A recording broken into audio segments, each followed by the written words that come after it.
Okay, good afternoon, everyone, and welcome to our event, Syria's Morning After a Counter-Revolution.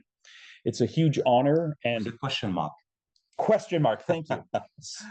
Syria's Morning After a Counter-Revolution, question mark, to be debated and discussed. It's a huge honor to have with us today and for me to introduce Professor Fawaz Gerges.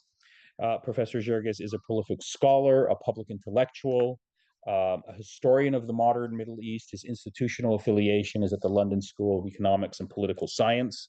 He specializes in the social movements of the Arab world, state-society relations, the international relations of the Middle East, and American foreign policy toward the Middle East. He's authored 9 books, according to my last counting. He's edited 2 important volumes. His books on Al-Qaeda and ISIS, specifically The Far Enemy, Why Jihad Went Global, and ISIS, A History, have won numerous awards and are considered to be important reference works in the scholarly study of those topics. He has another book that hasn't gotten the attention that it deserves. I'm hoping we can invite him back later to talk about his book called Making the Arab World, Nasser, Qutb, and the Clash that Shaped the Middle East. It's not an exaggeration to say when I was thinking about how to introduce Fawaz, and I was looking at the books he's published, he is in that unique category of scholars who publishes books faster than the rest of us can read them. In the past 2 years, he's published 2 important books. One of them that is on display here, What Really Went Wrong, The West and the Failure of Democracy in the Middle East, and coming out this April from Princeton University Press, The Great Betrayal, the struggle for democracy, the struggle for freedom and democracy in the Middle East. I'd planned to invite Fawaz to speak about this book, his critique of American foreign policy post-Cold War and how it impacts American foreign policy today. But as all of you know, roughly a month ago, Syrian rebels managed to do the unthinkable. They toppled in a matter of 10 days the 54-year-old House of Assad in Syria. This is a major political development in the politics of the region. I think, in my view, it's an incredibly hopeful moment, given the nature of the Assad regime. But it's also a deeply uncertain moment because the rebel group that has come to power under the leadership of Ahmed Hussein al-Sharaa has a particular radical Islamist background that raises a lot of questions. Given Fawaz Gerges' study of Sunni jihadi groups, particularly Al-Qaeda and ISIS, the intellectual origins out of which the HTS and Ahmed al-Sharaa have emerged, I can't think of a better scholar, intellectual who knows this terrain and can help us understand what's happening in Syria today than our guest speaker, Professor Gerges. So please join me in welcoming Professor Gerges to Georgetown. Thank you. Thanks. Yeah, you can stand up. Thank you, Nader, for the introduction and also for the invitation. My honor. And I also want to thank the Center for Muslim and Christian Understanding at Georgetown for this invitation. I'm really delighted. I was supposed to talk about my new book, The West and the Failure of Democracy in the Middle East, but I thought it would be much more interesting to take stock of what's happening in Syria. A qualification, I'm not a specialist on Syria. I'm not really a country-specific specialist. I'm really more of a regionalist. Most of my books examine regional dynamics, regional politics, and particularly the theme that has really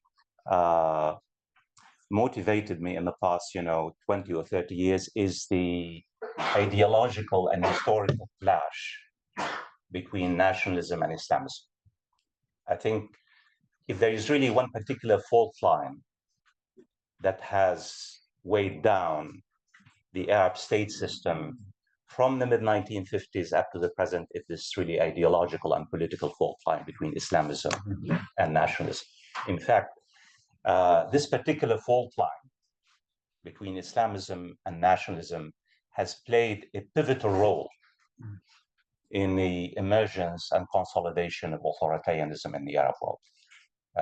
And I spent 11 books on my book that Nader mentioned, Making the Arab World, Nasser and Sayyid Qutb, and the clash that shaped the Middle East. And I used Nasser and Qutb, Nasser as the representative of Arab nationalism and Sayyid Qutb as the representative of radical revolutionary Islamism.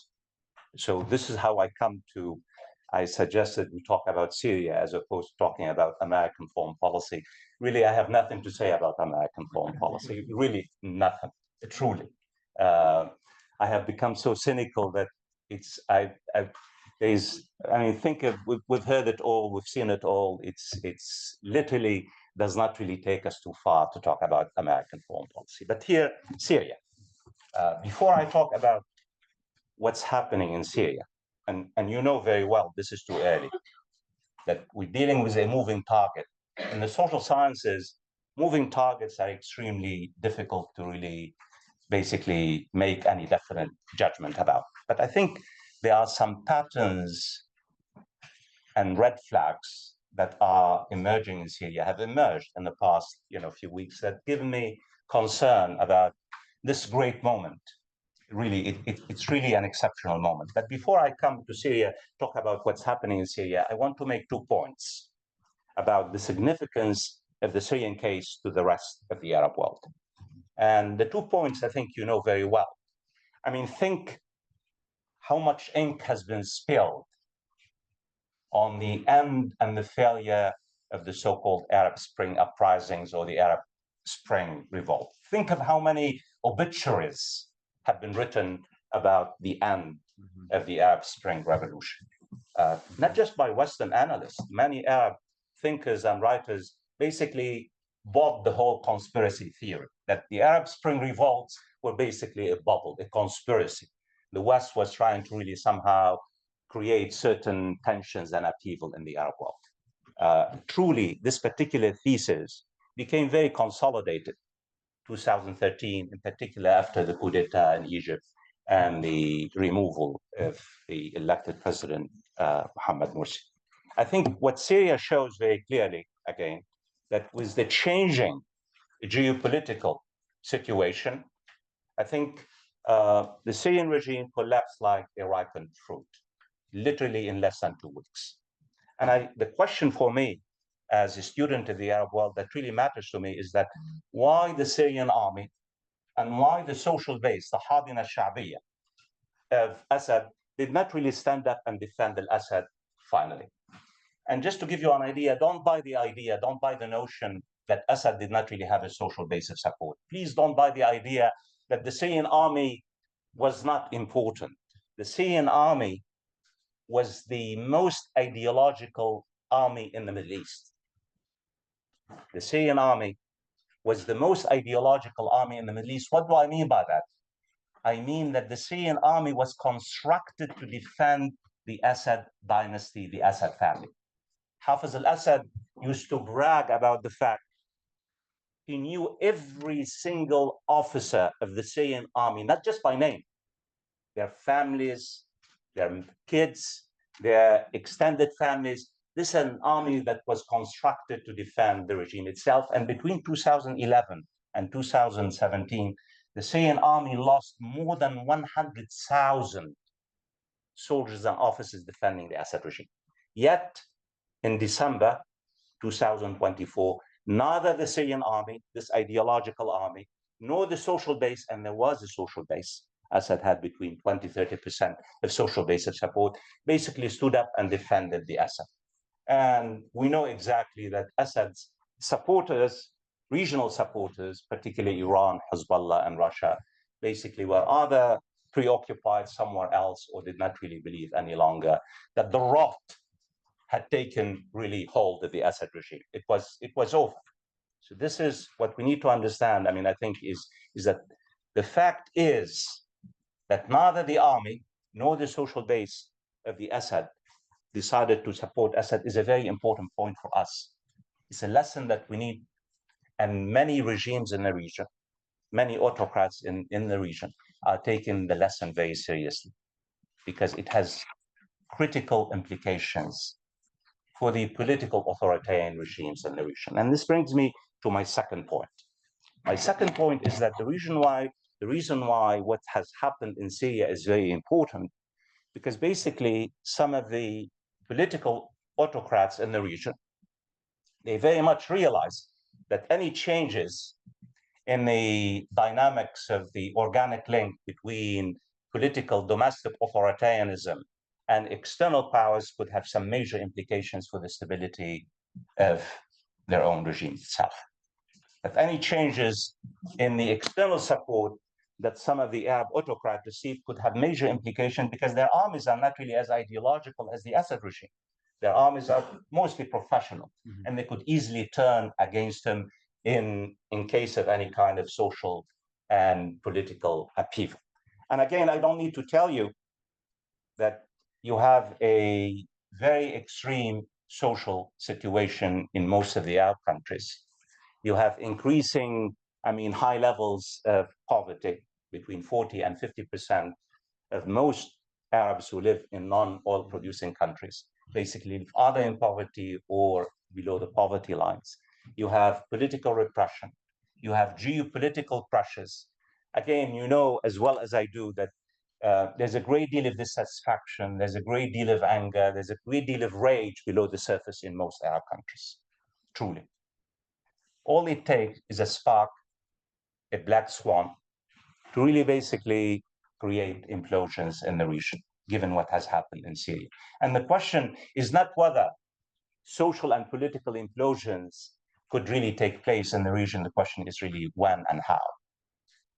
This kind of really, the appearance of stability in the region is very misleading. It really is. And I'm not going to name any state, the big states. I'm talking about the big states.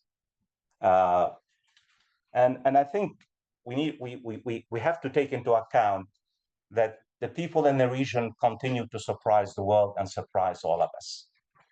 They really do. The resilience of agency. Think of the human loss and the suffering that the Syrian people, did between 2011 and 2024. 13 years, 13 hellish years. And we know exactly that. And 13 years in the history of social movement really are not a long time. But what I'm trying to say is that autocrats in the region, if they really basically, if they take authoritarianism and stability for granted, I think they will be making a terrible mistake. Not only the political autocrats in the region, but even their foreign enablers as well. That we really, Syria could really help us understand what could happen in neighboring countries in the next few years, given the extent of the social and political crisis in the Arab world today.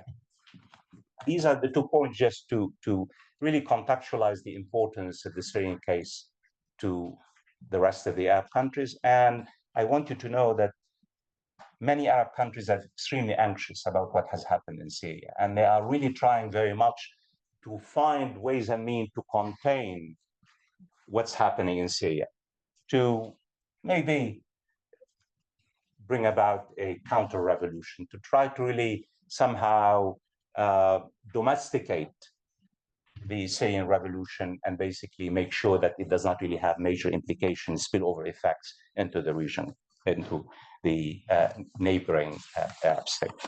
Now, Syria. And this is why I think the reason why the big lessons are very important, not just theoretically, but what happens in Syria in the next few months and next few years is very, very important. It's very important not just for Syria and Syrians who have suffered a great deal over the past, since 1970, but in particular since 2001, but also for the rest of the region. Syria is a strategic state. I don't need to tell you this, you know very well. It borders Lebanon, Iraq, Jordan, Israel, Turkey. What happens in Syria will not remain in Syria. In particular, if the revolution succeeds, if the political transition succeeds, if institutions are built, and I mean formal institutions, if a parliamentary, if a representative government, inclusive government is established in the region. And the reason why this question is very important, because you know, as well as I do, the challenges that face Syria today. I mean, it's where do you start? almost 500,000 Syrians were killed in the war, 1 million injured. The Syrian economy is broken. Between 70 and 90% of the Syrian people live either in poverty or below the poverty line. Deep scars that will take decades for Syrians to really overcome. Think of how many armies, foreign powers, basically have military forces in Syria, whether you're talking about Israel or the United States or Turkey, the question of the Kurds. These challenges, I mean, and given these challenges, that is any kind of really effort on the part of the Syrian people to really somehow build and create a relatively stable and representative government is extremely difficult. It's extremely difficult without the external pressures that the Syrian people face. Let's start with the positives now, before I come to the really crux of my arguments. I think the positives are the rebels, mainly the Islamist rebels, led by Hay'at Tahrir al-Sham and its allies, Ahrar al-Sham, have really not carried out any major collective, basically revenge, either against minorities in Syria or against Assad supporters. And I think if you listen to the rhetoric and the promises by Hay'at Tahrir al-Sham and its supporters, very promising.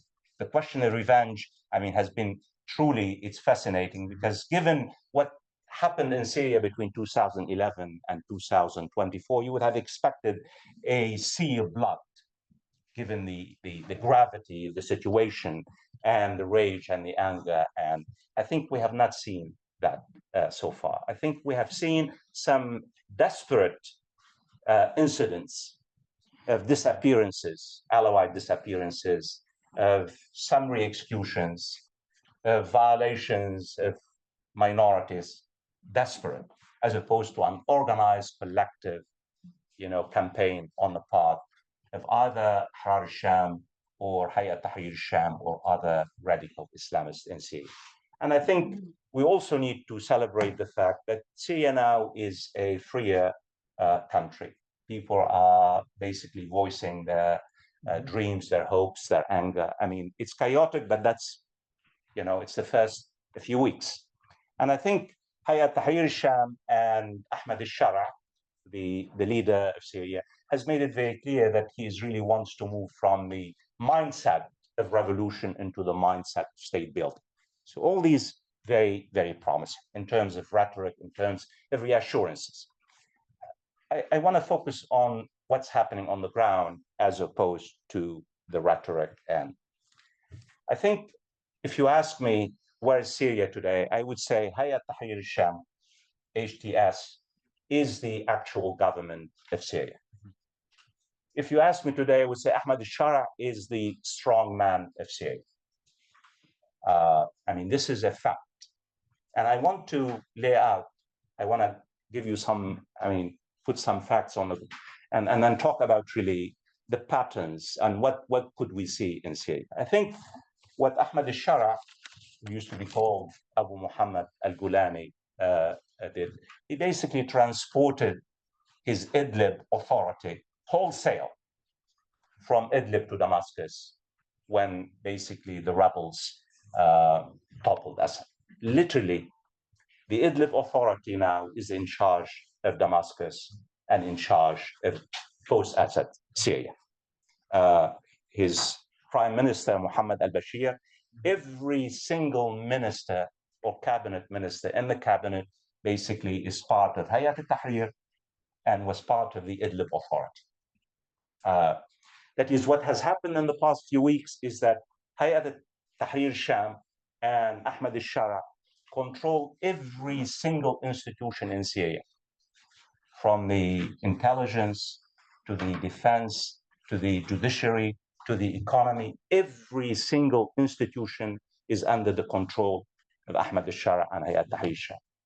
Ahmed al-Sharaa and Hay'at Tahrir al-Sham have not even bothered to connect with the other opposition groups, whether you're talking about the nationalists, the activists, al-Itilaf al-Suri al-Hur or al-Jaysh al-Watani, the coalition of opposition forces who led the revolution against Assad between 2011 and 2017. No coordination, no consultation. Most of the decision, I mean, probably all the decision, I'm not exaggerating, have been made unilaterally by Ahmed al-Sharaa and al-Sharaa Council, the consultation council of Hay'at Tahrir al-Sham, with some, basically, Ahrar al-Sham is another, ally, another Salafi-Sunni organization. So what we have now is really truly is a Hay'at Tahrir al-Sham, and this is an interim government.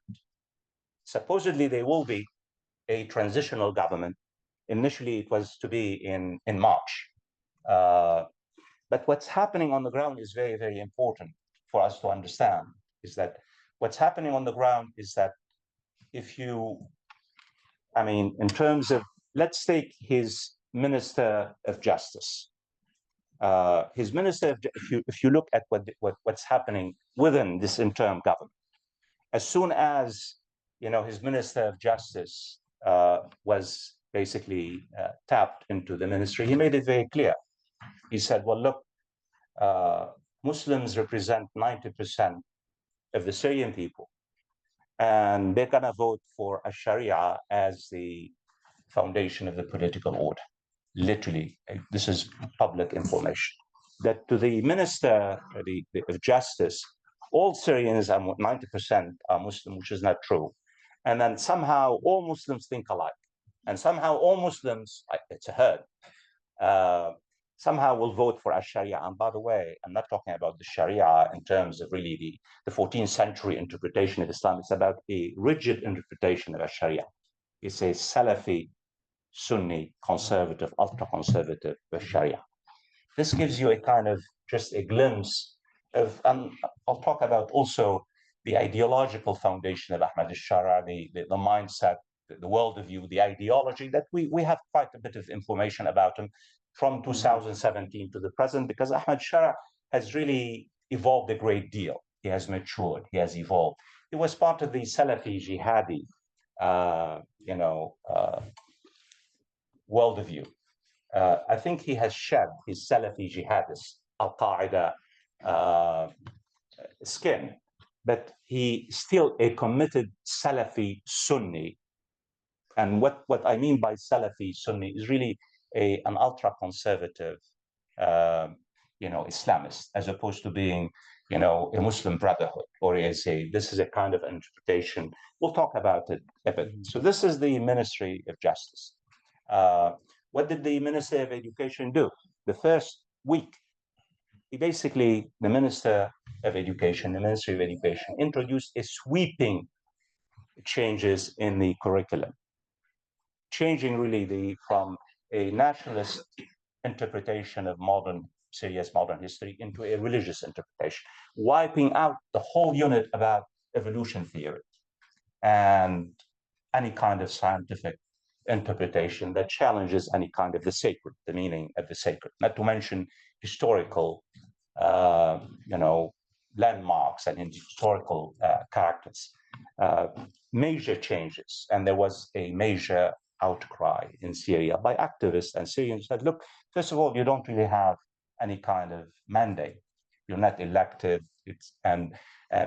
These changes will have major implications for Syria, because Syria is a very diverse. Historically, Syria is not only diverse, but usually it's a very forward-looking societal,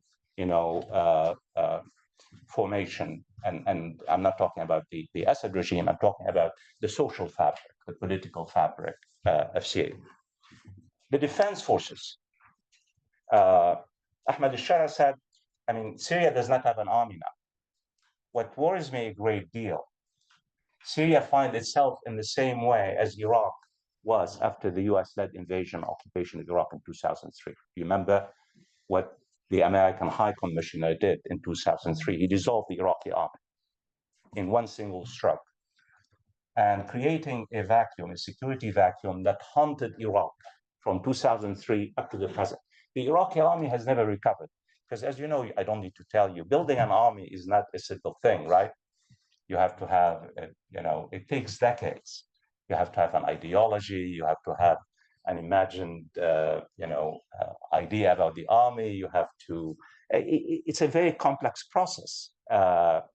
Even today, the Iraqi army has not really regained its footing. Just to give you an idea about, in 2014, Mosul, the second largest city in Iraq, 40,000 Iraqi troops collapsed in a single, less than 1,000 members of ISIS took over the second largest city in Iraq in June 2014, because the Iraqi soldiers basically lay down their arm and run away. It's not about the numbers, right? It's about, asabiya, it's about, your belief system, it's about you're trying to defend the nation, you're trying to defend your community, you're defending the idea.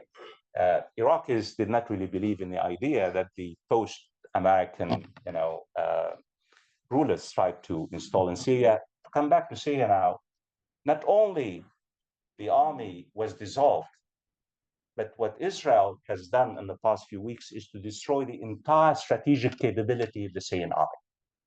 There are no tanks anymore. There are no airports anymore. There are no bases anymore. There is nothing. Literally, Syria is without an army. So Ahmed al-Sharaa wants to create an army, fine. My question, the simple question, the reason why many Syrians are concerned, the Syrian army did not belong to Bashar al-Assad. The Syrian army belonged to the Syrian people. Why not basically call back the officers and the rank and file and try to basically go through the process of, call it indoctrination or education, whatever. But why not rely on the expertise, on the professional soldiers? In a single stroke, Ahmed al-Sharaa appointed 50 officers, 50 fighters, Islamist fighters, Hay'at Tahrir al-Sham, and mainly Ahrar al-Sham, hardliners, promoted them from fighters to senior posts in the military, including, generals, literally including also foreigners. That is basically what Ahmed al-Sharaa and Hay'at Tahrir al-Sham are trying to do, is to create an army really under the control of Hay'at Tahrir al-Sham.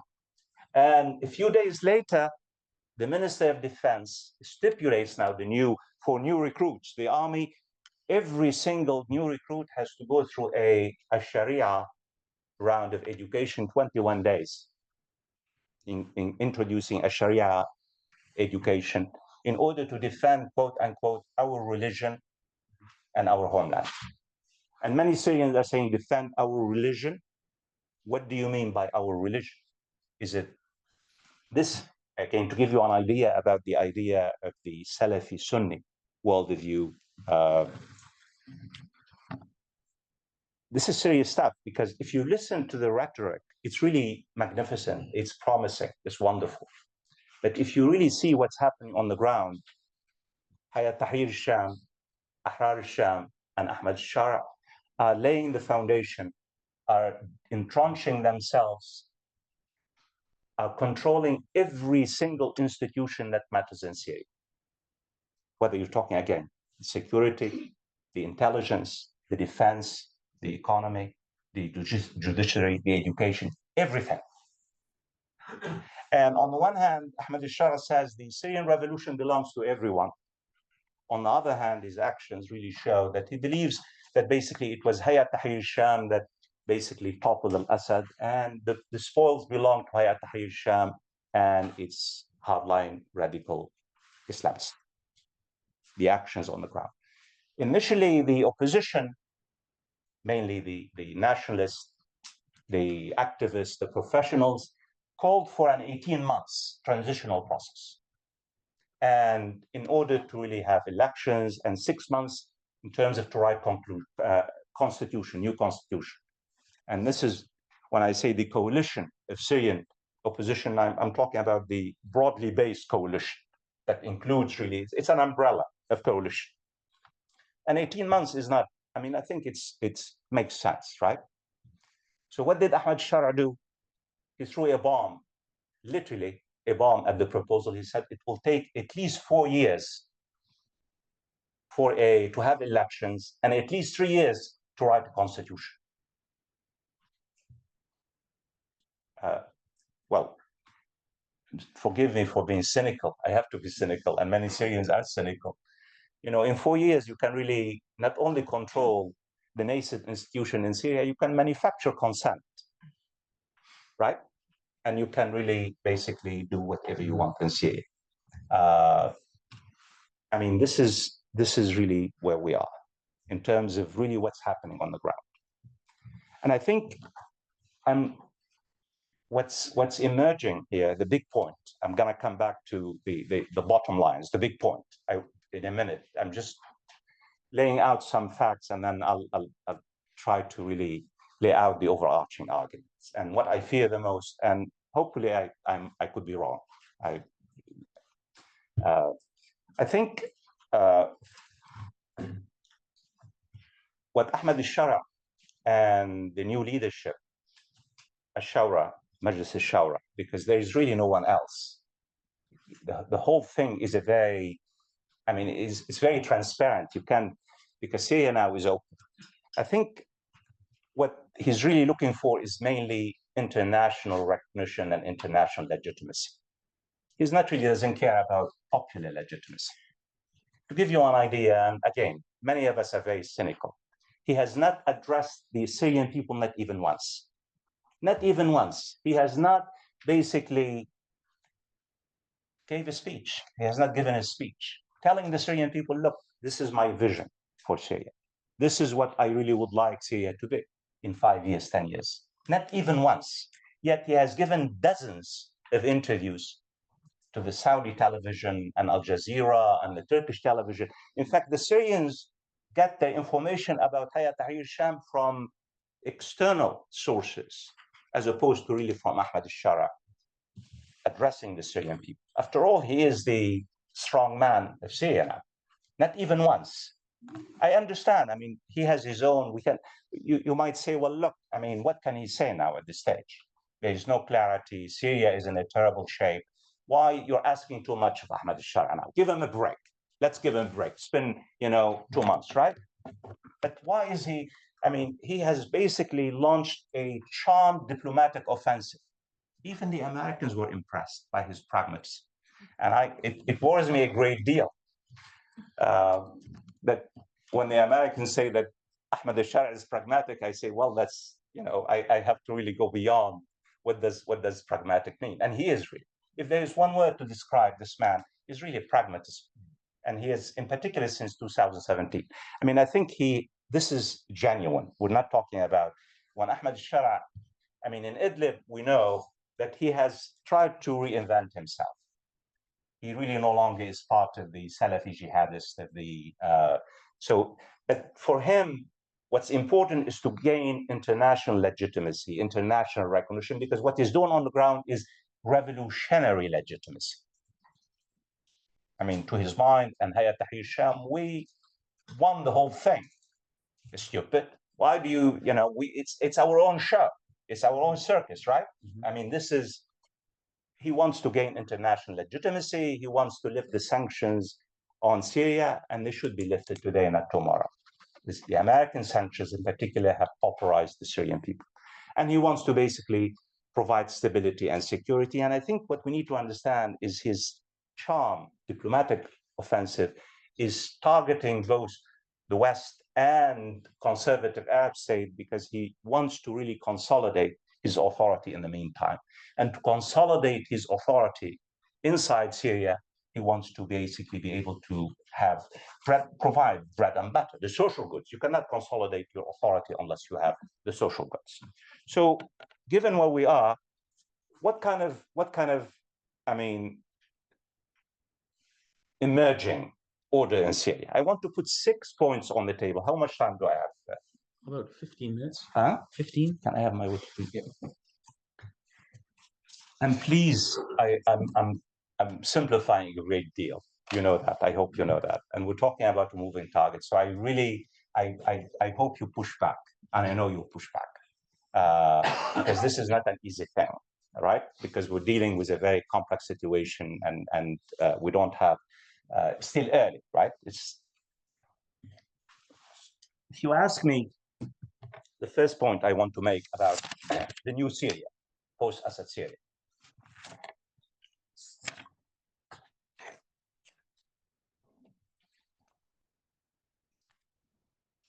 I think if we expect the post-Assad Syria to be based on the will of the people, I think we are delusional. The new Syria, sadly, will not be based on the will of the people, because it will be based on legitimacy, based on Salafi Islamism, that is inscribing Salafi jihadism as the foundation of the political order in Syria. Ahmed al-Sharaa, in particular, if you go back to Idlib, and some of us really spend a lot of time, reading and interviewing people and listening to what he said, he really believes in a creation of a Sunni entity. He used the name Sunni entity. And since the majority of Syrians are Sunnis, Syria should be really governed and ruled by Salafi Islamism, because Salafi-Sunni Islamism, that al-Sharia will most likely be, and a rigid interpretation of al-Sharia as the foundation of society. This will not, no, having said so, please, this will not be Afghanistan. He has made it very clear that Syria cannot be governed like Afghanistan by the Taliban. This will not be ISIS in Iraq and Syria, but it will be basically the foundation of the political order, will not be based. Elections really are a means to an end, as opposed to really a means to really see what the Syrian people want. And I think my take on it, the reason why they're doing everything they're doing, they're trying to really manufacture consent for the application of al-Sharia as they understand al-Sharia. This brings me to my second point, which is related to the first, is that if you ask me what kind of Syria, I think what kind of governance type, I think it will be a distinctive cocktail of religious authoritarianism, pre-Ba'ath nationalism, and technocratic functionalism. This will not be neither Afghanistan nor Vilayat al-Faqih in Iran. I think Hay'at Tahrir al-Sham and its allies look to Turkey both as a geopolitical ally and also as a model for governance and development. I think Turkey for them is the model, in the sense of really having a kind of a distinctive cocktail of course, Turkey is not governed by the Salafi-Sunni Sharia. Turkey is not an Islamic state. Turkey, you might say religiosity, but I think Hay'at Tahrir al-Sham is not. I mean, will not apply the Turkish model wholesale, but I think it looks to Turkey as a model of development and governance, that the basic foundation of order will be a conservative Sharia interpretation of the law. And I think Turkey is playing a major role, and I know you know this, is really helping Ahmed al-Sharaa and Hay'at Tahrir al-Sham to consolidate their power in multiple ways. Turkey not only has emerged as the most important state, but Turkey will most likely shape the social and political and economic and ideological trajectory of Syria for many years to come. I think this is the third point I want to make, is that what Ahmed al-Sharaa and Hay'at Tahrir al-Sham and their allies are doing, they're really setting up what I call an authoritarian light system. In the sense that I think, and I believe him when he says that he will protect minorities, he will protect women, he will protect Alawites, he will protect Christians. I mean, ideally, no one should protect minorities, right? You have institutions, and that's because the reason why this is very dangerous, because again, we I mean, Syria just got rid of a strong man and to replace him with another strong man. What if Ahmed al-Sharaa is assassinated tomorrow? I hope not, of course. You might wake up tomorrow and see Ahmed al-Sharaa gone, given constellation of forces in Syria. This is so the fact is you have to have, right, institutions. You have to have, elections. You have to have a formal institution that provide equality to all citizens, equality before the law. What I mean by authoritarian life is that they really believe in majoritarian rule. Is that somehow the Sunnis are a majority, and then why shouldn't, in the same way, like the post-Saddam Hussein Shiite in Iraq did. They really believe that the Shiite were a majority, and so he's not against accepting various communities and the opposition being part of the government, but not in any institutionalized form. So Ahmed al-Sharaa and Hay'at Tahrir believe in what they call the politics of notables. That's fine for Christians and Alawites and seculars to be represented, but on an individual basis, as opposed to really any kind of collective institutionalized basis. He has made it very clear. In fact, suppose the National Reconciliation Conference that was supposed to Syria, he refused to send invitations to parties, to the opposition, only to individuals, because he does not believe in political parties. Yet Hay'at Tahrir is a party, but it's his own party. So again, this raises big questions about the future of Syria. How do you govern Syria? And the reason why this is very important is for two reasons. The first reason is that anyone who knows Syria, and you know Syria very well, there is an inherent contradiction, point 4, between Ahmed al-Sharaa, exclusive or sectarian worldview, and the inclusive nationalist worldview that manifested itself after 2011. The revolution was led by a broadly based coalition, inclusive nationalists, secularists, human rights activists. This is really and I want you to know, again, because I keep talking about Salafi-Sunnism or Salafi-Islamism, this broad coalition of opposition leaders includes a significant segment of Sunni Syrians. It's not just Alawite and Christians. You have a significant segment of Sunni Syrians who are forward-looking, inclusive. They do not really subscribe to any kind of rigid interpretation of the Sharia, the middle class, the Syrian Sunnis. To them, citizenship, not dogma, is really the ideal type of regime in Syria, as opposed to.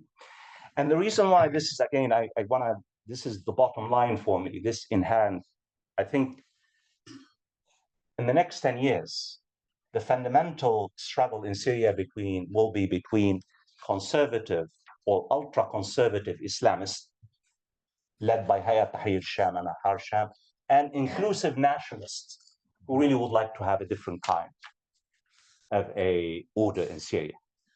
A representative government, institutionalized government, based on citizenship and the rule of law. I think for the moment, the balance of social forces favors conservative Islamists. And I think Syrian identity, this struggle ultimately between conservative Islamists and inclusive nationalists and activists the struggle will ultimately define really Syria's identity in the future. I have no doubts in my mind, but this is, for now, it seems to me, sadly and tragically, that I don't think that post-Assad Syria will make a clean break with what I call the ethno-religious authoritarianism that has really wrapped not just Syria, but many Arab states, including Lebanon and Iraq and other countries. That this ethnic religious authoritarianism has been really has been a devastating formula that has not really allowed Arab states to overcome the ethnic and religious tension in the region. The point 5, and this is my the reason why this matters, the reason why what Ahmed al-Sharaa is doing matters a great deal, because it has major implication for social peace and stability in Syria. How do you govern a fragmented and a diverse society if you really want to apply a kind of a rigid interpretation of al-Sharia? Even the Sunnis would not accept. A significant portion of the Sunnis do not really want to live, under the rubric of a conservative. And you have many opposition groups now who have said we will not lay down our arms. We want to see an inclusive and represented. So it has major implication for stability and the future stability of Syria in terms of social peace and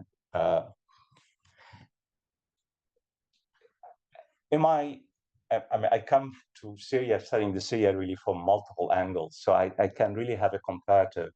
I'm really surprised why the Islamists in Syria are dominating the political and social scene in Syria. Is anyone surprised why Hay'at Tahrir al-Sham or Ahrar al-Sham, call them whatever, or Salafi-Sunnis, or we're not surprised. I mean, think of Iran in 1979. I mean, Nader has written extensively on Iran. The Iranian Revolution was a broadly based revolution. There was a middle class, Marxist, socialist, activist. The Islamists, actually, the clerics were just an element. Yet the Islamists were able to hijack the revolution. Now we call it the Islamic Revolution, but many of us, and think about it, it was not an Islamic revolution, was it? And the same thing with the Arab Spring uprising and revolution. Every single Arab Spring revolution or revolt was led by a broadly based coalition of nationalists, activists, secularists, women, professionals. And the Islamists joined the revolts belatedly. And yet, in every single case, Tunisia, Egypt, Libya, Yemen, the Islamists basically dominated the uprising, the revolts. And here I'm talking about not just Sunni Islamists, Sunni and Shia Islamists. This raises a big question, theoretical question. Why? It's not just ideology, people. I hope you know that. Better mobilization, better organization, more discipline, right? You have asabiyya, you have a puritanical ideology, you have a committed social base of support. The nationalists and the activists, they're all over the place. They're not as organized, right? And the reason why Hay'at Tahrir al-Sham has been able to do what it has, because it has organized its ranks much better than others. It has really spent time and effort to create a lethal army in Idlib between 2017. Organization, not ideology, lies behind the ability of Islamists, either in Iran or in Syria or in Egypt, to really hijack, I don't know, own. I mean, I have the counter-revolution really is provoking. Probably taking ownership of the revolution, hijack the revolution. I think these examples, whether you're talking about Iran or whether you're talking about Egypt or whether you're talking about Syria, underscore the resilience of the Islamists, their ability to really to dominate the social and political scene in Syria. Qualification. I think it's too early. I think probably I'm very harsh so far on the Islamists. I think Ahmed al-Sharaa and Hay'at Tahrir al-Sham, even though they are consolidating power, even though they have a monopoly on force, they really have shown pragmatism. They have shown ability to listen, partially to listen to some public criticism. I can give you examples where they have reversed certain decisions. I am extremely worried. I really am. When the Arab states or Turkey or even the Western state are trying to really now create connections, because they're more concerned about stability and security as opposed to really, I mean, the kind of regime that will emerge in Syria. But ultimately, I really believe it's not what Turkey and the United States and the European Union, it's the Syrian people will ultimately determine their own affairs. The ability to organize, to do, I mean, collective action, that will basically ultimately define the new Syria, as opposed to what's happening in Damascus today. And I think the reason why we're all hoping, I mean, Syrians hope, is that, think about it, if this opportunity is lost, this would be a great lost opportunity for Syrians. I mean, they have having suffered so much. And I think this is really a moment of hope, a moment that we could really rebuild their future, their own future, on new foundation, as opposed to getting rid of one dictator and ending up with another strong man, even though authoritarian life, as opposed to being authoritarian. Great. Thank you very much. So before we take questions and comments, we do have this freedom of speech policy that we're supposed to read out, so that in case there's any legal complications, everyone will be on the same page. So I'm going to ask my Jonathan Stupple to read out that statement. Thank you all for coming to this session. Georgetown University is committed to standards promoting speech and expression that foster the maximum exchange of ideas and opinions.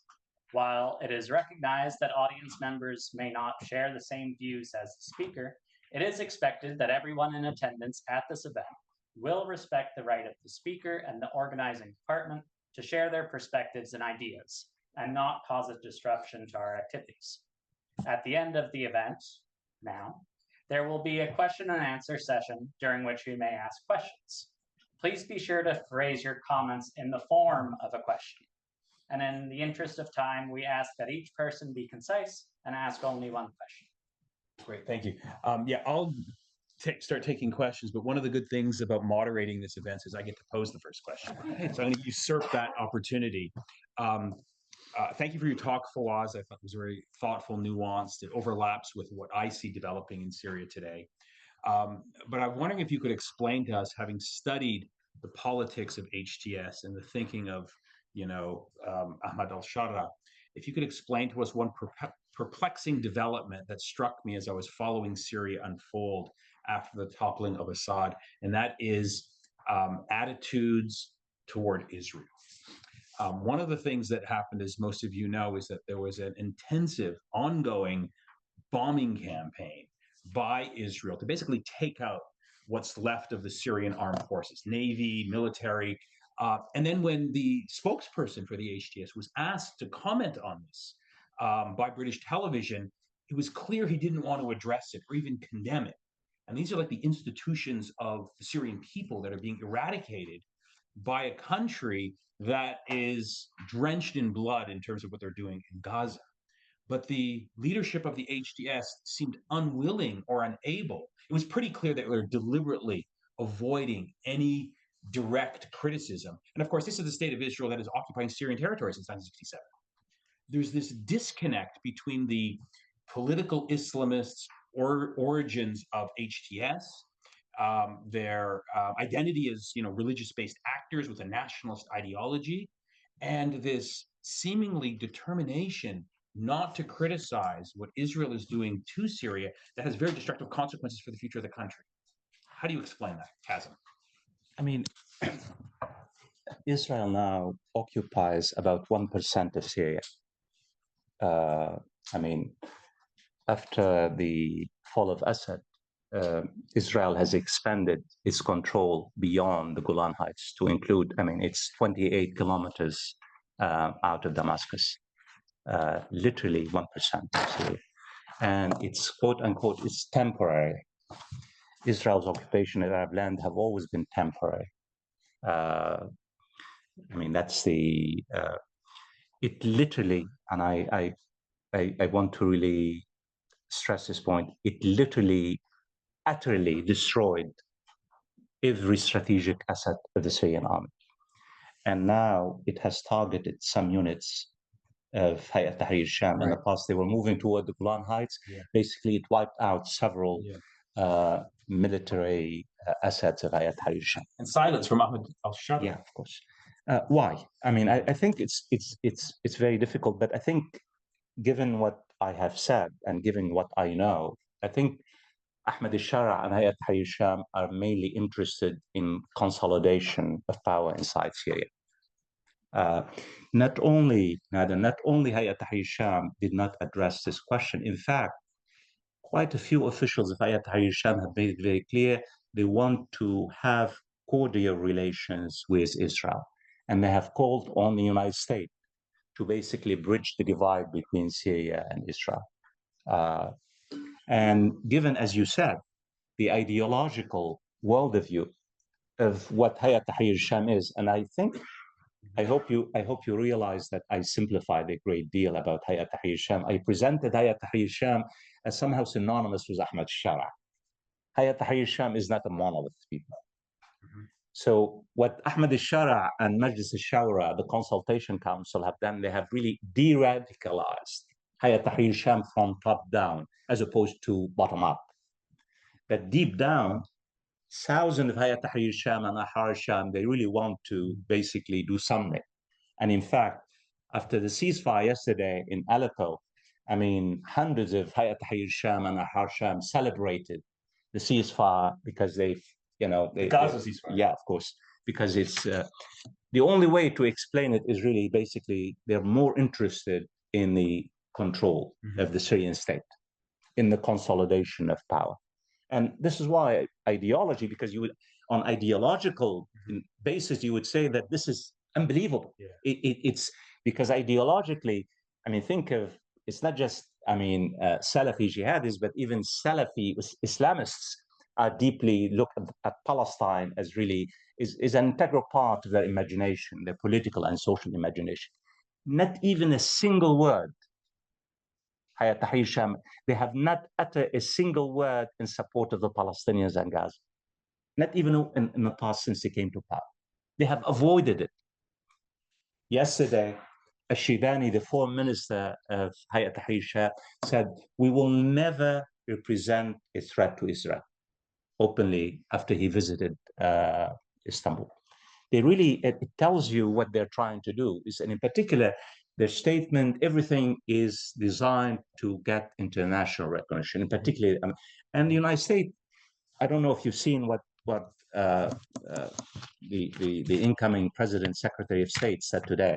He said, well, look, we're very happy with what Ahmed al-Sharaa and Hay'at Tahrir Sham have done. In fact, the Trump administration will most likely lift the sanctions against Hay'at Tahrir Sham.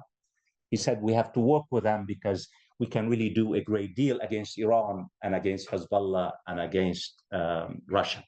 So this is really, but this is not the end of it, because I think from the bottom up, whether you're talking about Ahrar al-Sham or whether Hayat Tahrir, it's an entirely different thing. But for the moment, I think not only it's silence, but they really don't want to touch the question of Palestine or the question of Israel, even though that Israel continuously violates Syrian sovereignty on a daily basis, and basically harasses and bullies the populations, near the Golan Heights. Yeah, there's a lot more to say just on this topic, but let's take the first question right there. Second question to Radwan, and then we'll take the third question at the back, and then we'll go around for another. Yeah, go ahead. Okay. First off, thank you. That was an awesome talk. I can't help but resisting asking a question that's a little more broad than just Syria, and taking into account your background looking at comparative works in the Middle East. I'm fascinated but don't have an answer for why neo-Ba'athist regimes seem to be uniquely durable relative to other kinds of authoritarianism. I mean, they seem to have survived. I mean, if you look at Syria, for example, I mean, some pretty incredible system shocks, and Iraq too. And I'm just wondering if you can give in brief an explanation for why these regimes are able to survive shocks that would typically take down other forms of authoritarian or other kinds of authoritarian regimes. Well, I mean, many books have been written on the topic. I mean, the durability, political authoritarianism, why. I mean, there are multiple explanations. And it's not just coercion, because no regime can really use just coercion. You're talking about nepotism, you're talking about social goods, you're talking about, right? So multiple things. Just to give you an idea how Assad, survived, because people think it's all foreign. enablers. It's not just social. Of course, foreign enablers played a major role. Even in Idlib, Assad and the Assad regime, from 2017 up to 2024, was paying the salaries of workers and even some of the rebels who joined Hay'at Tahrir al-Sham. So the state really, in a way, is present everywhere, even in the rebel-controlled area.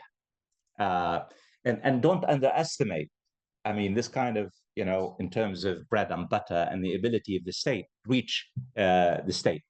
Even during ISIS control of Mosul, I mean, the Iraqi state, up to the last few months, the Iraqi state decided not to really discontinue the salaries of people who are living under ISIS control. And we know that, in fact, citizens, Iraqi and Syrian citizens, were using their salaries provided by the state. So it's not just coercion. You're talking about bread and butter, you're talking about, and repression. I mean, people talk about, the brutality, the savagery of ISIS. But most of the savagery by Al-Qaeda and ISIS really were learned from what? The Saddam Hussein regime or the Hafiz al-Assad regime. Brutal, I mean, beyond brutal. So yeah, repression, I mean, on a massive scale. You not only, I mean, kill dissenters, you kill their families. I mean, and now it's becoming routine. It's not just in the Ba'athist controlled regimes. Torture is becoming, again, it's really routine. Anyone who is caught by the police in some Arab countries gets to be tortured. So repression, coercion, nepotism, money, bread and butter, multiple forms, and foreign control, foreign support. It's the rentier economies. I mean, it's up till December, Bashar al-Assad was being, I mean, hosted and in many countries in the Arab world, right? I mean, the Arab countries were really trying to basically polish the image of Bashar al-Assad because he was seen as the least of evil. And now the same regime are trying to build, networks of support inside. And there's a race against time. I mean, think of how many countries now. So you have Turkey, you have Saudi Arabia, you have Qatar. Literally, it's a race among the geopolitical forces in order to establish, bases of support and for the reconstruction, and also to make sure that the new Syria is very much, does not really represent any kind of security threat for the neighborhood. Redwan. Thank you, Fawaz, for an excellent presentation. Very hopeful, but also very worrying. I'm Redwan Masmoudi, president of the Center for the Study of Islam and Democracy, and we've been studying these issues for 25 years, as you know. I spent the last 10 years in Tunisia, where we had a democratic transition in Tunisia. And we did almost exactly the opposite of what HTS is doing in Syria. We said no Sharia from the beginning. We said inclusive government, ruling by consensus, building a really democratic state, building good relations with the West, relying almost on the West. But it failed. It succeeded for 10 years, but then it failed for many reasons. But one of the main reasons is people say this ruling by consensus really doesn't work. Did not solve any problem. The government was not able to provide anything. The most important thing is to protect the revolution against the counter-revolution. And we weren't even able to do that. So my question to you is,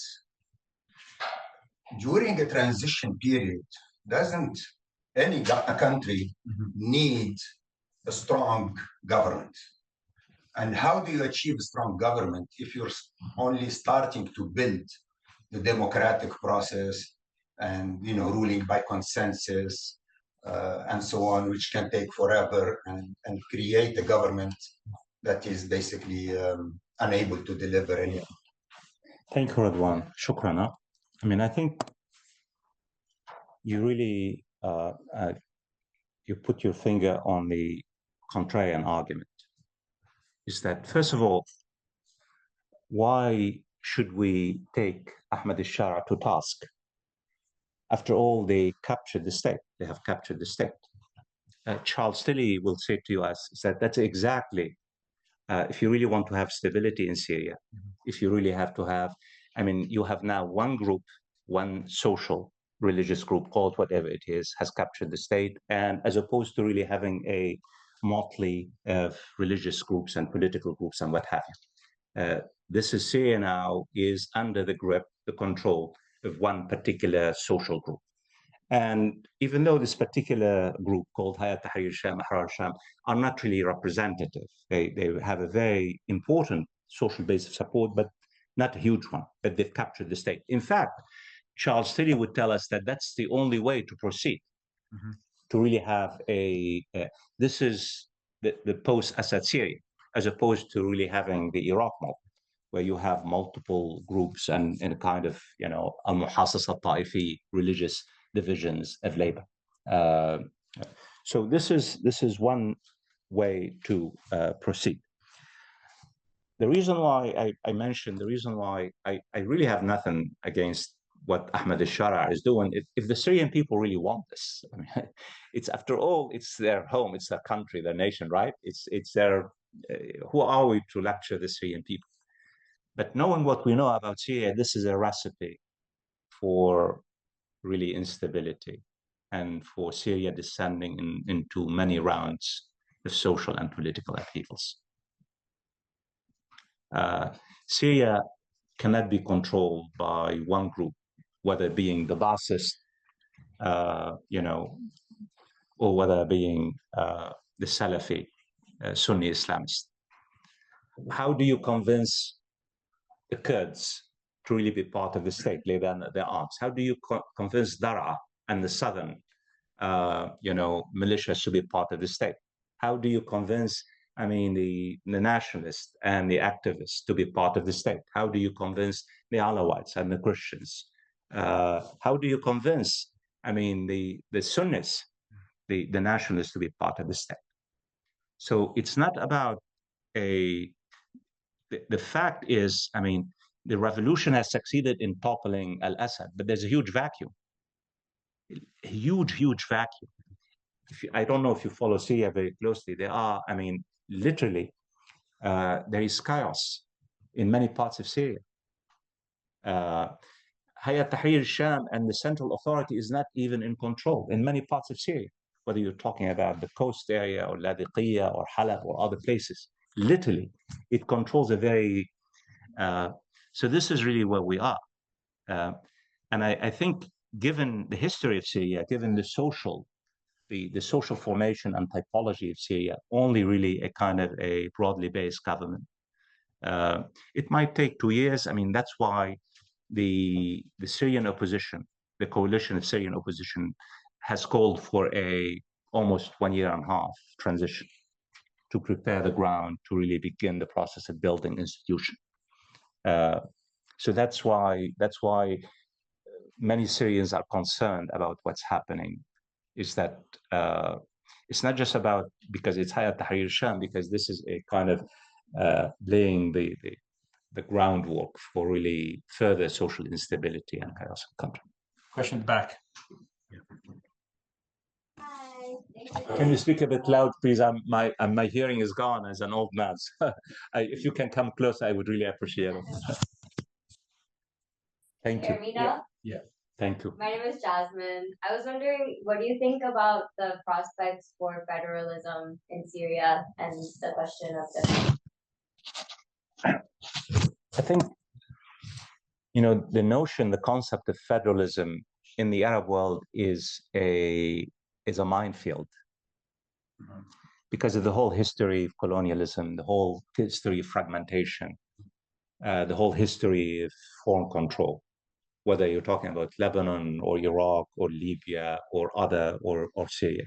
Federalism is seen as a kind of a construct for further fragmentation, as opposed to really centralization. In Lebanon, there was civil war as a result of this. the same way in Iraq and Syria. I think, as opposed, it's not about, you might say you can really have, let's take the Kurds, for example. I think giving the Kurds a critical voice in the government could really, you could really basically not only deactivate a minefield in the Kurdish areas, but you could really basically address multiple concerns by taking the Kurds in.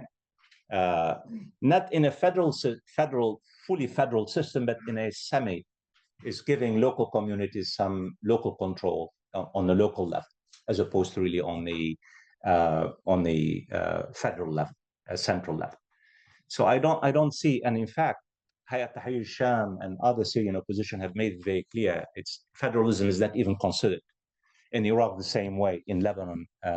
So we're really talking about more of a nuanced, complex system where communities have certain local autonomy, and they should have local autonomy. I mean, it's the United States, you have local autonomy, right? In many countries in the world.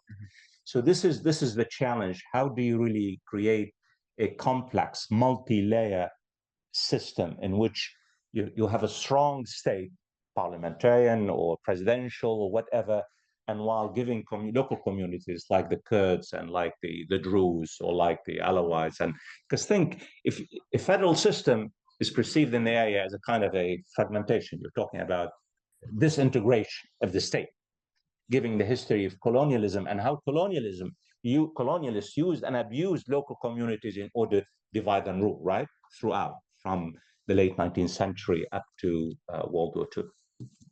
I have a question online. I'll take some questions in the audience in a second. I'm going to interpret this question in my own words. And the question is, what about a secular nationalist alternative to the HTS? What are the prospects of that emerging, given the fact that the Assad regime self-identified as being a secular government and kept bragging about it when they were repressing their own people? So I guess the question here is, what are the prospects of a secular nationalist alternative movement to challenge the HTS, given the legacy of secularism under the Ba'athist rule? Well, I mean, I think, I mean, really underlying my arguments, which I have not probably laid out very clearly, is that what I call inclusive nationalists. Mm-hmm. The inclusive nationalists include a sizable secular element, include Sunni element, by the way. People don't realize the pre-Ba'ath Sunni communities in the Arab world were really quite forward-looking and inclusive, and this is the reality. The Sunnis is what we call al-Kutla Tarikhiyya, the historical. I mean, and they really the question of coexistence, the question of tolerance is not even debated. It's taken for granted when. So this is really where the reason why many Syrians are concerned about what Hay'at Tahrir al-Sham is. We're taking back Syria to a really different kind of, ideological, as opposed to really accepting or integrating or allowing nationalists, inclusive nationalists and secularists. But look, the way I phrase the question, there's something wrong. Where are the nationalists? Why are they not really making noises? Where are they? I mean, some of them have not even returned to Syria. They keep whining about the fact that Ahmed al-Sharaa has not contacted them. Why do you have to wait for Ahmed al-Sharaa to contact you? Why don't you really make your voices heard? I mean, have you heard of any nationalist or secularist of the opposition who spent 20, 34 years in prison? All we hear about is Ahmed al-Sharaa. All we hear about is Hay'at Tahrir al-Sham. All we hear about is the interim authority. I think this is why, ultimately, if you really want, and that's why the Islamists have the advantage, not because of their ideology, because of their organization, because of their mobilization, because of their ability to really basically use religion as an ideological and mobilization force. And we have not seen nationalists and liberals, forget the term secularists, liberals and activists and professionals really have the same, kind of organization and mobilization. And this is really for a variety of reasons, because look, people don't realize throughout think about it, from 2011 to 2017, Bashar al-Assad directly targeted the secular nationalist opposition as opposed to the Islamist opposition. In fact, between 2013 and 2015, Bashar al-Assad allowed ISIS and Jabhat al-Nusra. Jabhat al-Nusra was, Hay'at Tahrir al-Sham was called Jabhat al-Nusra. He basically allowed the Islamists to gain the upper hand against the nationalists. It was a strategic decision on the part of Bashar al-Assad because he wants to scare the Syrian people. You know, you have the choice between me, the fake secularist, and the scary Islamist. So it's all about mobilization. It's all about really hard work. It's all about mobilization. It's all about discipline. It's all, I mean, this is to come back to, it's a historical process. And that's why I don't think I really want to come back to the bottom line of my argument. Syria's political identity will ultimately be determined as a result of the struggle between conservative Islamists and inclusive nationalists and liberals. This is really where Syria, forget everything I've said about the moment. I mean, this is how it is. For the moment, the social balance of forces favors conservative Islamists. Will nationalists and liberals and, you know, the various really be able to organize themselves and really, you know, get, you know, engaged in collective action? Will they be given the political space by HTS to organize themselves? Truly, by the way, and this is a big question. It's really impressive that despite everything, we really have not seen any kind of clampdown or crackdown by HTS against any opposition, truly. So, I mean, I think it's easy. I hope you didn't get the point. I'm not trying to really present a negative image of that, or that's not, I have no. But if you look at what HTS has done, there is, for the first time, Syrians really feel out of place. They can say anything, do anything. And we have seen several protests, you know, limited protests on the part of women in particular, because as you know, women feel that the person who's in charge of women affairs, as you know, I don't know if you followed the controversy, has said, you know, it's my way or the highway. And her way is the rigid interpretation of the Sharia, as opposed to women being in charge of their own destiny. Take three more questions. We can take as many questions as well, I want to respect the time. We'll take three more, and we might have a round for another three. So 1, 2, and then at the back, El Sayed. Yeah, at the back. First, thank you so much, Fawaz, for this comprehensive and really insightful and sobering analysis. I think we're all kind of struggling with the euphoria of this regime being over, right? But and the uncertainty of what's to come. So I want to pick up, Nader had just asked, will HTS give the political space for this kind of nationalist exclusive voice to be heard? And I want to reconcile that with what you said earlier about Qatar, Saudi Arabia, Turkey, all of these other forces. And I wonder, even if they were given the space, even if you saw some shift towards a more inclusive transition, would these external powers even allow that to happen? Like, and you talked about this is in Syria's hands, so I don't want to take away agency from the Syrian actors, right? But at the same time, I worry about, you know, as you said, the overthrow of this regime is a threat to these other authoritarian regimes. And this is speculation on our part, but do you think that they would even allow for that kind of space to be created? The point's a good one, because a vibrant democracy with a strong civil society in the heart of the Arab world in Syria poses a threat to its authoritarian neighbors who don't want to have any of that, right? So it's the regional dynamic question about the future of Syria that's important. And that's the point I meant, really counter-revolution. I mean, think of what happened in Yemen, what happened in Egypt, what happened in Tunisia. Think of how geopolitics played a pivotal role in really, the whole counter-revolutions in the region. There is a great deal of fear of Islamists in the region. I don't need to tell you about that. But so far, they were very impressed by the pragmatism and the reassurance of stability and security.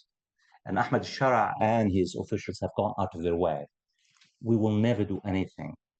And we will be the good guys. And we will basically make sure there is no spillover effect. We will not export the revolution. And that's exactly.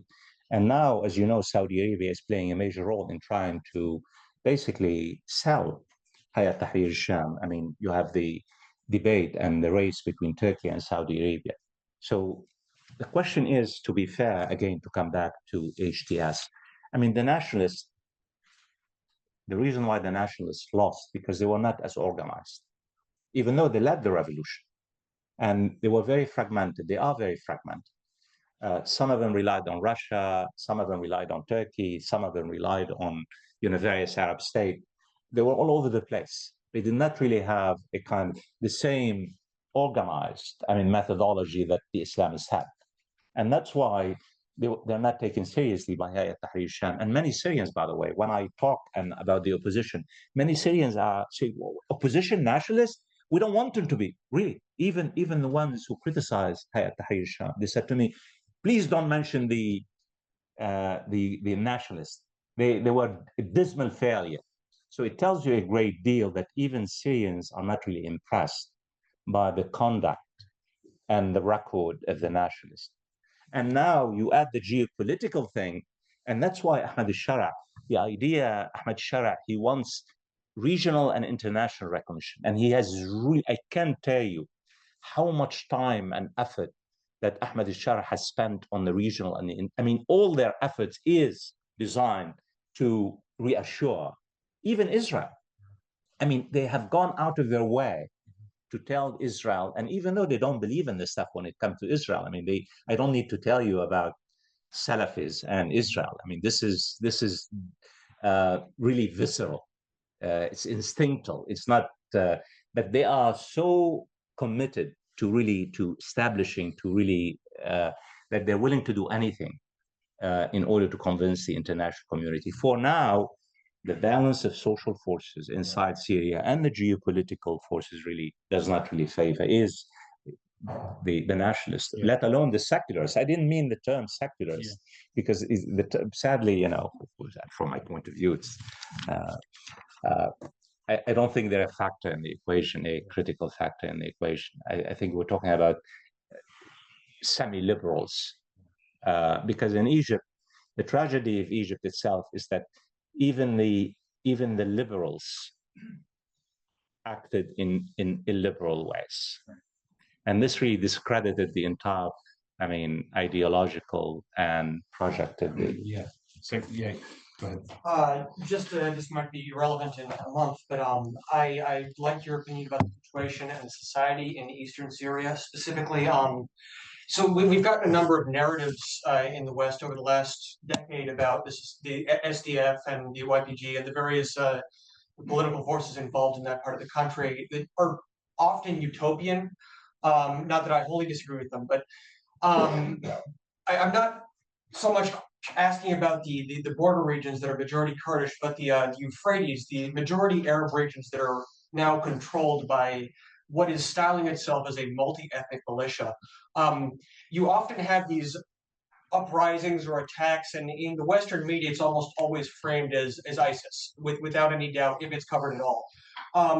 How much popular legitimacy do you think the SDF enjoys in the Euphrates region?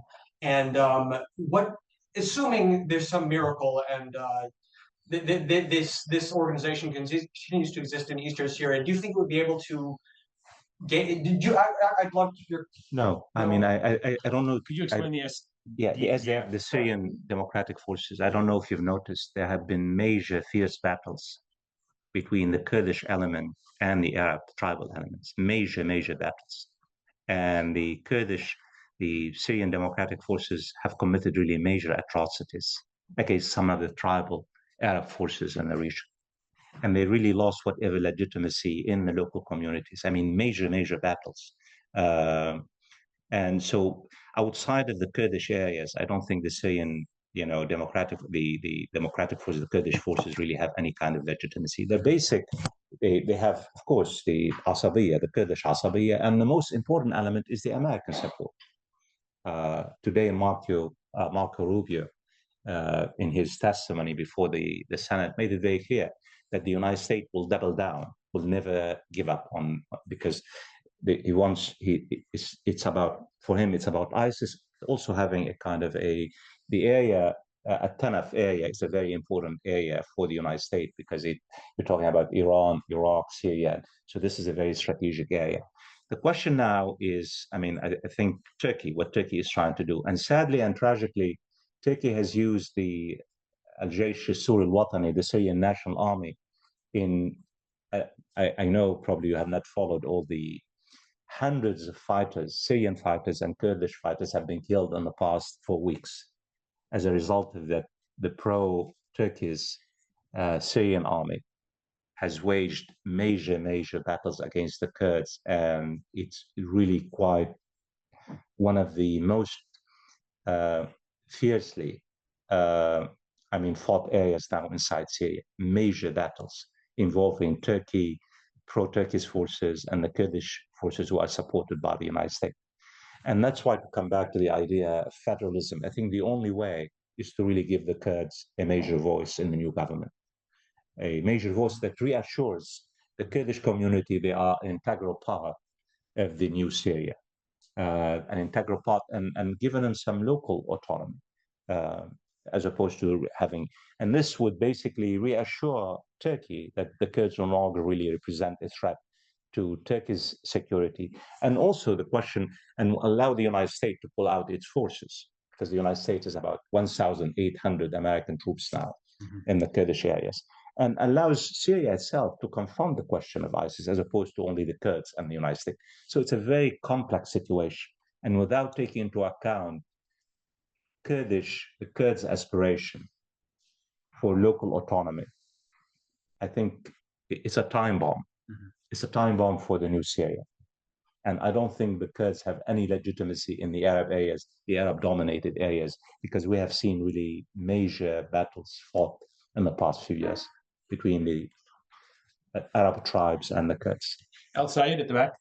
Thank you so much for the talk. I have 2 questions. First, if an argument could reinforce that the situation in Syria signifies the resurgence of political Islam, would that inspire a specific stand within Muslim brothers in Egypt to adopt the same doctrine? And the context of my question is twofold. First is the overthrow of the democratically elected president of Egypt in 2013, combined with the Tunisian situation, reduce the narrative on the failure of political Islam. And the second context is that Muslim brothers at the organizational and ideological level so far has not employed violence in antagonizing the regime. My second question relates to. Can we just limit it to one in the sake of time? Okay, and I use the term resurgence against the background of the Algerian war. Thank you. Thanks very much for your question. I think Egypt is very much concerned about what's happening in Syria. It's very much concerned about the resurgence and the ascendancy of the Islamists. And also, some major Egyptian fighters have been integrated into the top military leadership of the new Syrian army. And Egypt has been waging all-out war against all Islamists, not just, in the Sinai, but the Muslim Brotherhood. And what happens in Syria, the reason why, not just Egypt, other Arab government, it shows the resilience of the Islamists, that far from being defeated, far from the failure of political Islam, you're seeing a more radical elements of political Islam really coming to power inside Syria. I can tell you that Egyptian leaders are taking the situation in Syria very, very seriously.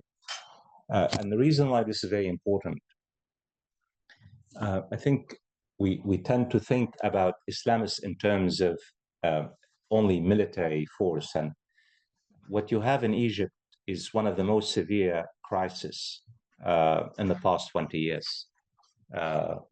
In terms of the collapse of the Egyptian currency, in terms of unemployment, in terms of poverty, in terms of that the convergence of this severe social, economic, and political crisis and geopolitical pressures could serve as a catalyst, as a trigger, as a spark.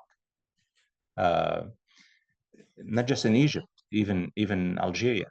I think if you ask me about Algeria and Egypt are in the eye of the storm.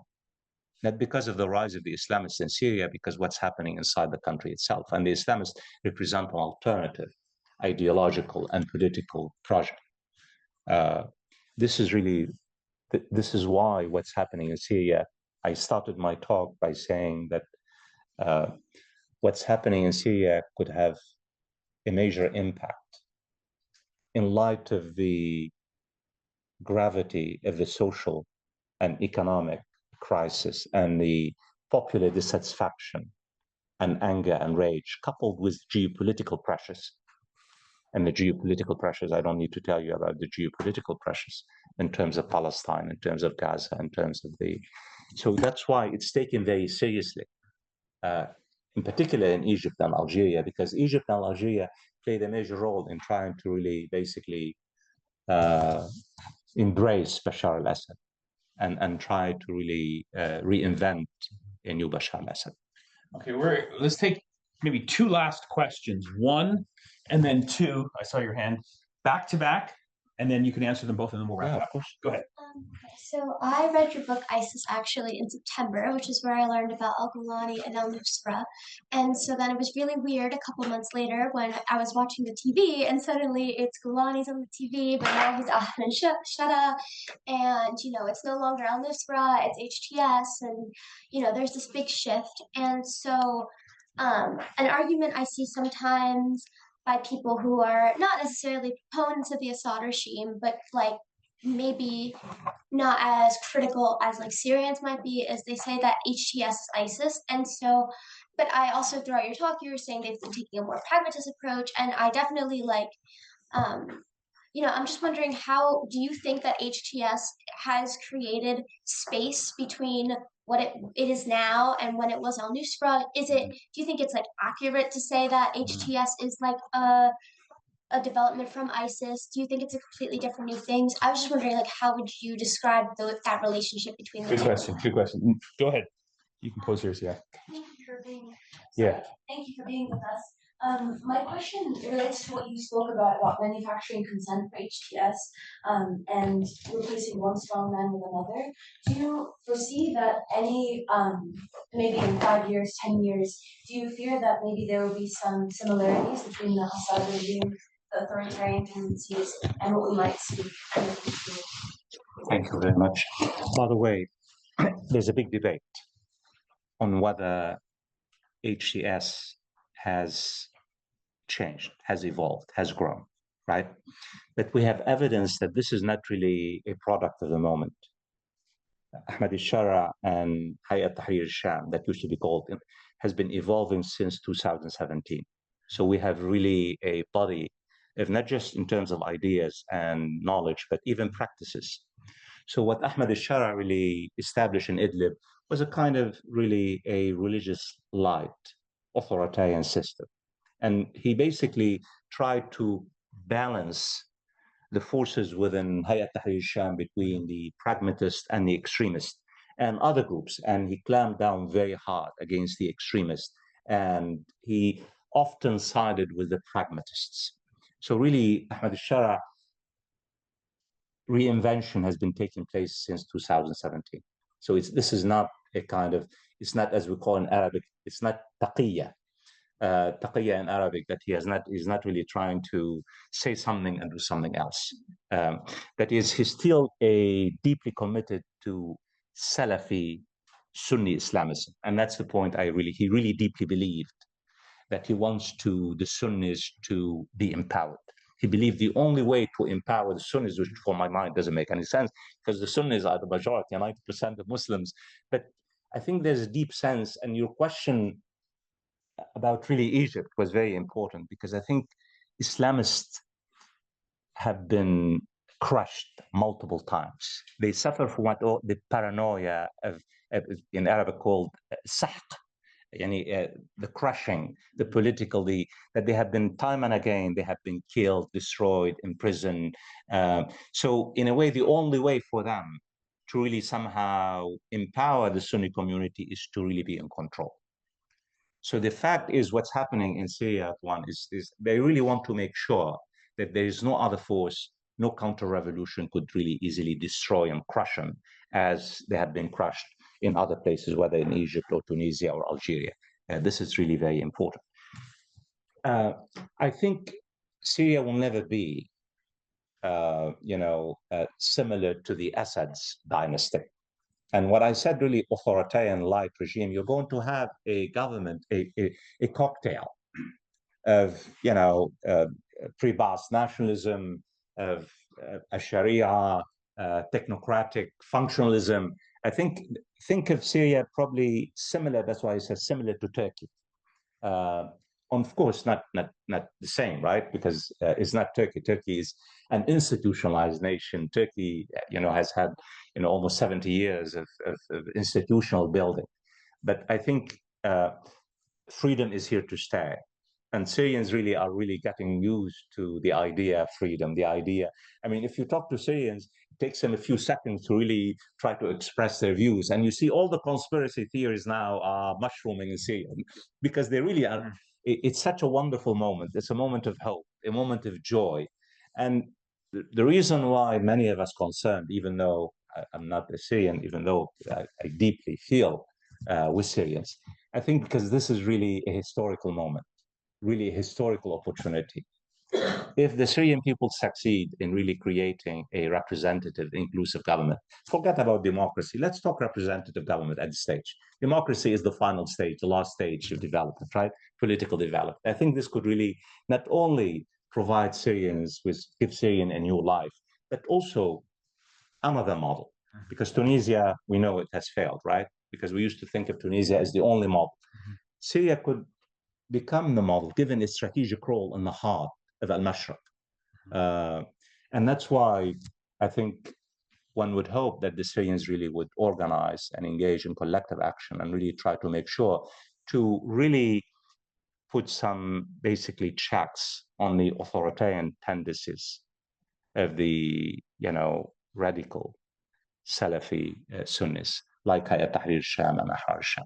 I think that's the only way to go, as opposed to relying on geopolitical calculations and international calculations. Fawaz, this has been wonderful. Thank you for coming from London, giving us this insight. It helps us understand these important dynamics happening in Syria and the broader region. It's deeply appreciated. We have to figure out a way of bringing you back because you have a new important book coming out that speaks about many of these themes, right, over the long course of history. So please join me in thanking Fawaz.